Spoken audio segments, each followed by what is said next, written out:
টিপু মুন্সি, যাকে অনেকে ঘুষখোর টেপা মুন্সি বলে থাকে। দখল, চাঁদাবাজি আর টিসিবির পণ্য লুট করে হয়েছেন হাজার কোটি টাকার মালিক। এমনকি ক্ষমতার দাম্ভিককে নিজ দলের আওয়ামী লীগ নেতাকর্মীদের কোণঠাসা করে রেখেছিল সাবেক বাণিজ্য মন্ত্রী টিপু মুন্সি।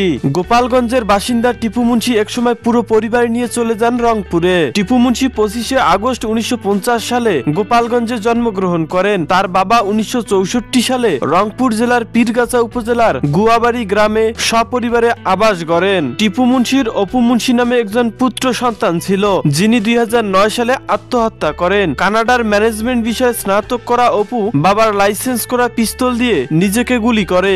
একসময় টিন শিডের ঘরে থাকলেও আওয়ামী লীগের রাজনীতির সঙ্গে যুক্ত হবার পরপরেই আঙ্গুল ফুলে কলাগাছ হতে শুরু করে টিপু মুন্সির। এরপর আর পেছন ফিরে তাকাতে হয়নি। ম্যাজিকের মতো বদলে যেতে থাকে টিপু মুন্সির জীবন। 2008 সালে আওয়ামী লীগের মনোনয়নে এমপি নির্বাচিত হন।